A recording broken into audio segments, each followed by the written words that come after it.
القرآن academy on line مکتب۔ بسم اللہ الرحمن الرحیم۔ ہمارا جو سبق تھا وہ اعتکاف کے تعریف سے شروع ہوا تھا، پھر اعتکاف کے فضائل، اعتکاف کی قسمیں، اعتکاف کے مسائل، اور اس کے بعد پھر جا کر کے توحید اور رسالت کا بیان شروع ہوا۔ پھر توحید اور رسالت کے بعد قیامت کا بیان شروع ہوا، حساب و کتاب کا بیان شروع ہوا، اور اسی طرح سے ختم نبوت کے بارے میں بیان کیا گیا، بتایا گیا آپ کو۔ آج جو ہم سبق پڑھنے والے ہیں وہ ہے صحابہ سے متعلق ہمارا سبق ہے کہ صحابی کسے کہتے ہیں، صحابی کون لوگ ہوتے ہیں، اس سے متعلق ہمارا سبق ہے۔ اور اس کے بعد پھر اگر یہ سبق پورا ہو گیا تو انشاءاللہ پھر اس کے بعد پھر ایک اہم سبق، بہت ہی زیادہ اہم ہے، وہ بھی ان چیزوں کو سمجھنا ہمارے لیے ضروری ہوتا ہے۔ تو سب سے پہلی بات یہ ہے کہ صحابی کی تعریف کیا ہے۔ صحابی کی تعریف کیا ہے، جس طرح آپ کو پہلے بتایا گیا کہ نبی کی تعریف کیا ہے، رسول کسے کہتے ہیں، قیامت کیا ہے، حساب و کتاب کیا ہوتا ہے، اسی طرح جہنم، جنت اور جہنم کیا ہے، حشر کیا ہے۔ اسی طرح سے صحابی کی تعریف ہے کہ صحابی اسے کہتے ہیں جس نے بحالت ایمان، یعنی ایمان کی حالت میں حضور صلی اللہ علیہ وسلم کی زیارت کی ہو۔ پہلی بات، صحابی کسے کہتے ہیں؟ جس نے ایمان کی حالت میں حضور صلی اللہ علیہ وسلم کی زیارت کی ہو، دیکھا ہو آپ کو ایمان کی حالت میں، یا حضور صلی اللہ علیہ وسلم نے اسے اس کے ایمان کی حالت میں دیکھا ہو اور ایمان پر ہی اس کا خاتمہ ہوا ہو۔ تین بات ہے یہاں پہ، صحابی کی تعریف میں تین بات آ گئی، یا تو اس نے ایمان کی حالت میں نبی کو دیکھا ہو، یا نبی نے انہیں ایمان کی حالت میں دیکھا ہو، اور تیسری بات یہ ہے کہ ان کا انتقال بھی ایمان پر ہوا ہو۔ یہ تین باتیں تھیں، تین باتیں ہیں، تو وہ صحابی کہلاتے ہیں، وہ صحابی کہلاتے ہیں۔ صحابی کی عظمت کیا ہوتی ہے، اس کا کیا مقام ہوتا ہے، اس کا کیا مرتبہ ہوتا ہے۔ انبیاء کرام علیہم السلام کے بعد تمام دنیا سے افضل صحابہ کرام رضی اللہ عنہم ہیں۔ نبی کے بعد سب سے اونچا مقام، نبی کے بعد سب سے اونچا مقام اور سب سے اونچا مرتبہ اور سب سے بڑی عظمت کن کے لیے ہے؟ صحابہ کرام رضوان اللہ علیہم اجمعین کے لیے ہے۔ صحابی اسے کہتے ہیں، ان کا یہ مقام، ان کا یہ مرتبہ ہے کہ یہ نبی کے بعد سب سے، دنیا میں جتنے انسان ہیں سب سے افضل ہوتے ہیں وہ، اس لیے کہ وحی کے پہلے مخاطب یہی لوگ ہیں۔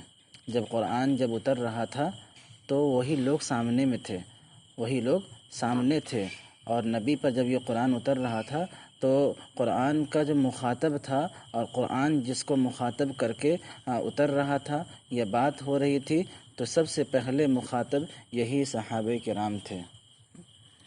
لہٰذا صحابہ رضی اللہ عنہم کے بعد امت کا کوئی فرد چاہے کتنا ہی پارسا یعنی نیک ہو، عابد ہو، زاہد کیوں نہ ہو، کسی ادنا سے صحابی کے رتبے کو نہیں پہنچ سکتا۔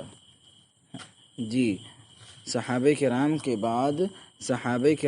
بعد کوئی کتنا ہی مقام اور مرتبے پر فائز کیوں نہ ہو جائے، کتنا ہی بڑا ولی، کتنا ہی بڑا بزرگ اور کتنا ہی بڑا عابد اور زاہد کیوں نہ ہو جائے، کسی ادنا سے ادنا صحابی کے مقام تک بھی وہ نہیں پہنچ سکتے وہ۔ جی ٹھیک ہے، جیسا کہ حضرت ابو سعید خدری رضی اللہ عنہ سے روایت ہے کہ آپ صلی اللہ علیہ وسلم نے ارشاد فرمایا، لا تسبوا اصحابی فلو ان احدکم انفق مثل احد ذهبا ما بلغ مد احدهم ولا نصیفہ۔ یہ صحیح البخاری کی روایت ہے کہ اللہ کے نبی صلی اللہ علیہ وسلم فرماتے ہیں، میرے صحابہ کو گالی نہ دو، میرے صحابہ کو گالی نہ دو، اگر تم میں سے کوئی ایک احد پہاڑ کے برابر بھی سونا صدقہ کر دے تو صحابی کے ایک یا آدھے مد کو بھی نہیں پہنچ سکتا۔ جی، سونا احد پہاڑ کے برابر کیوں نہ کوئی صدقہ کر دے، لیکن پھر بھی وہ صحابہ کرام کے مقام اور مرتبے کو نہیں پہنچ سکتا۔ معیار ایمان اور عمل۔ صحابہ کرام رضی اللہ عنہم کو اللہ تعالیٰ نے ایمان اور عمل کے لیے معیار بنایا ہے۔ کیا بنایا ہے؟ معیار بنایا ہے کہ ایمان اور عمل وہی معتبر ہوگا جو صحابہ کرام رضی اللہ عنہم کے ایمان اور عمل جیسا ہوگا۔ جی، اگر ہمارا عمل صحابہ کرام کے عمل سے مختلف ہوگا، الگ ہوگا، تو وہ عمل بھی معیار نہیں ہوگا، وہ عمل بھی قابل قبول نہیں ہوگا۔ اللہ نے قرآن میں بھی فرمایا کہ وہ اسی طرح ایمان لاؤ جس طرح صحابہ کرام نے ایمان لایا تھا۔ جی، تو صحابہ کرام کے ایمان کو بھی معیار بنایا گیا اور صحابہ کرام کے عمل کو بھی معیار بنایا گیا۔ ٹھیک ہے، اللہ کے نبی فرماتے ہیں، بلکہ اللہ تبارک و تعالی فرماتے ہیں فَإِنْ آمَنُوا بِمِثْلِ مَا آمَنْتُمْ بِهِ فَقَدِ اهْتَدَوْا۔ جی، کیا فرماتے ہیں اللہ؟ اگر تمہارا ایمان صحابہ کے ایمان جیسا ہوگا تو ہدایت پا جاؤ گے۔ اگر تمہارا ایمان صحابہ کے ایمان جیسا ہوگا تو تم ہدایت پا جاؤ گے، تم کامیاب ہو جاؤ گے، اور اگر تمہارا ایمان صحابہ سے مختلف ہوگا تو تم کامیاب نہیں ہو سکتے۔ پھر مثل سے مراد کیفیت نہیں بلکہ کمیت ہے، یعنی جن جن چیزوں پر صحابہ کرام رضی اللہ عنہم ایمان لائے ان تمام پر ایمان لاؤ۔ جن جن چیزوں پر صحابہ کرام ایمان لائے تھے ان تمام چیزوں پر ایمان لانا ہے۔ البتہ صحابہ رضی اللہ عنہم کو جو ایمانی کیفیت صحبت رسول صلی اللہ علیہ وسلم کی وجہ سے حاصل تھی وہ بعد والوں کو حاصل ہونا شرعاً ناممکن ہے۔ جس طرح صحابہ کرام کا ایمان تھا اس درجے کی کیفیت، وہ کیفیت ہمارے ایمان میں نہیں ہو سکتی۔ اسی طرح ایک مقام پر فرماتے ہیں والسابقون الاولون من المہاجرین والانصار والذین اتبعوهم باحسان رضی اللہ عنہم ورضوا عنہ۔ یہ سورۃ التوبہ کی آیت ہے۔ یہ مہاجرین اور انصار میں سے جو لوگ پہلے ایمان لائے اور جنہوں نے نیکی کے ساتھ ان کی پیروی کی، اللہ ان سے راضی ہو گیا ہے۔ اللہ تبارک و تعالی نے دنیا ہی میں اپنی رضا کا پروانہ انہیں دے دیا۔ یہ مقام ہے صحابہ کا یہ مقام ہے کہ اللہ نے اپنی رضامندی دے دی، دنیا ہی میں سنا دی خوشخبری کہ اللہ ان سے راضی ہو گیا ہے، اور وہ لوگ بھی اللہ سے راضی ہو گئے ہیں۔ اہل بیت کسے کہتے ہیں؟ اہل بیت کسے کہتے ہیں؟ رسول اللہ صلی اللہ علیہ وسلم کی ازواج مطہرات، آپ کی جتنی بیویاں تھیں، اسی طرح 3 صاحبزادے قاسم، عبداللہ، ابراہیم رضی اللہ عنہم، 4 صاحبزادیاں حضرت زینب، حضرت رقیہ، حضرت ام کلثوم اور حضرت فاطمہ رضی اللہ عنہن، اور ان 4 صاحبزادیوں کی اولاد اہل بیت ہے۔ جی، کون کون ہیں اہل بیت؟ اللہ کے نبی صلی اللہ علیہ وسلم کی بیویاں، 3 صاحبزادے تھے، قاسم، عبداللہ، ابراہیم، اور 4 صاحبزادیاں یعنی لڑکیاں تھیں، حضرت زینب، حضرت رقیہ، حضرت ام کلثوم اور حضرت فاطمہ رضی اللہ عنہن، اور ان صاحبزادیوں کی اولاد یہ اہل بیت ہے۔ اہل بیت یعنی کہ اللہ کے رسول صلی اللہ علیہ وسلم کے گھر والے۔ جی، اس لیے جو لوگ صرف حضرت فاطمہ رضی اللہ عنہا ہی کو اہل بیت سمجھتے ہیں، بقیہ بیٹیوں اور ازواج کو اہل بیت نہیں سمجھتے، وہ سخت غلطی پر ہیں۔ وہ کیا ہے؟ سخت غلطی پر ہیں وہ لوگ۔ جی، اہل بیت سے مراد آپ کی تمام بیویاں بھی ہیں، آپ کے صاحبزادے بھی ہیں، آپ کی صاحبزادیاں بھی ہیں، اور صاحبزادیوں کی اولاد بھی ہیں۔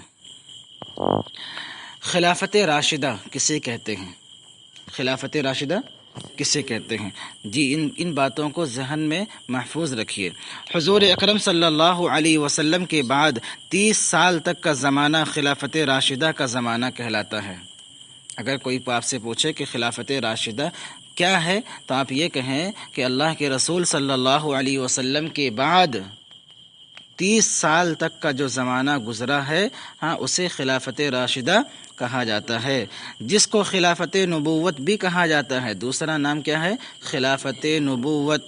ان 30 سالوں کی بشارت آپ صلی اللہ علیہ وسلم نے ان الفاظ سے دی تھی، الخلافت فی امتی 30 سنہ، کہ میرے بعد خلافت 30 سال رہے گی۔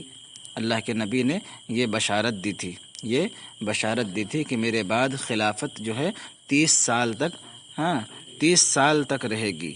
جی، ان 30 سالوں میں آپ صلی اللہ علیہ وسلم کے 4 جلیل القدر صحابہ بالترتیب خلیفہ ہوئے ہیں۔ ان 30 سالوں میں کتنے خلیفہ ہوئے؟ 4 خلیفہ ہوئے۔ کتنے خلیفہ ہوئے؟ 4 خلیفہ ہوئے، یاد رکھیے گا۔ 30 سالوں میں کتنے خلیفہ ہوئے؟ 4 خلیفہ ہوئے ہیں۔ سب سے پہلے خلیفۃ المسلمین یعنی مسلمانوں کے خلیفہ کون تھے؟ حضرت ابو بکر صدیق رضی اللہ تعالی عنہ۔ کون ہے؟ سب سے پہلے خلیفہ کون ہے؟ حضرت ابو بکر صدیق رضی اللہ تعالی عنہ۔ یہ کتنے سال تک خلیفہ رہے؟ 2 سال 3 ماہ 10 دن۔ کتنے سال تک رہے؟ 2 سال 3 ماہ یعنی 3 مہینہ، 2 سال 3 مہینہ اور 10 دن تک یہ خلیفہ رہے مسلمانوں کے۔ سب سے پہلے خلیفہ کا نام کیا ہے؟ حضرت ابو بکر صدیق رضی اللہ تعالی عنہ۔ کتنے سال تک یہ خلیفہ رہے؟ 2 سال 3 مہینہ 10 دن۔ دوسرے خلیفہ ہیں حضرت عمر فاروق رضی اللہ تعالی عنہ۔ دوسرے خلیفہ ہیں، کیا نام ہے ان کا؟ حضرت عمر فاروق رضی اللہ تعالی عنہ۔ یہ کتنے سال تک خلیفہ رہے؟ 10 سال 5 مہینہ 21 دن۔ کتنا سال؟ 10 سال 5 مہینہ اور 21 دن تک یہ مسلمانوں کے خلیفہ رہے ہیں۔ اس کے بعد تیسرے خلیفہ ہیں سیدنا عثمان غنی رضی اللہ تعالی عنہ۔ عثمان غنی رضی اللہ تعالی عنہ یہ تیسرے خلیفہ ہیں۔ یہ کتنے سال تک خلیفہ رہے؟ یہ رہے ہیں 12 سال 11 دن تک۔ کتنا؟ 12 سال اور 11 دن تک یہ خلیفہ رہے۔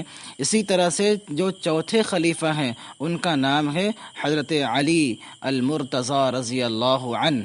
حضرت علی المرتضی رضی اللہ عنہ یہ 4 سال اور 9 مہینہ خلیفہ رہے۔ کتنے سال؟ 4 سال اور 9 مہینہ خلیفہ رہے ہیں۔ تو حضرت عمر فاروق رضی اللہ تعالی عنہ کا زمانہ خلافت کتنا تھا؟ 10 سال 5 مہینہ 21 دن، اور سیدنا عثمان غنی رضی اللہ عنہ کی جو خلافت تھی وہ کتنا تھا؟ 12 سال 11 دن، اور حضرت علی رضی اللہ تعالی عنہ کی جو خلافت تھی وہ 4 سال 9 ماہ، اور سب سے کم جو پہلے خلیفہ تھے ان کی خلافت رہی ہے حضرت ابو بکر صدیق رضی اللہ تعالی عنہ۔ یہ سب سے پہلے خلیفہ تھے اور ان کی جو مدت ہے وہ کتنا ہے؟ 2 سال 3 مہینہ 10 دن۔ یہ 4 خلیفہ نام یاد ہو گیا۔ سب سے پہلے خلیفہ کا نام کیا ہے؟ حضرت ابو بکر صدیق رضی اللہ تعالی عنہ۔ دوسرے خلیفہ کا کیا نام ہے؟ حضرت عمر فاروق رضی اللہ تعالی عنہ۔ تیسرے خلیفہ کا نام کیا ہے؟ حضرت عثمان غنی رضی اللہ تعالی عنہ۔ چوتھے خلیفہ کا نام کیا ہے؟ حضرت علی المرتضی رضی اللہ عنہ۔ یہ 4 خلیفہ ہوئے ہیں جن کے بارے میں اللہ کے نبی صلی اللہ علیہ وسلم نے فرمایا، کیا فرمایا؟ الخلافت فی امتی 30 سنہ، کہ میرے بعد 30 سال خلافت رہے گی، اور یہ 30 سال تک یہ رہے ہیں 4 لوگ، 4 صحابہ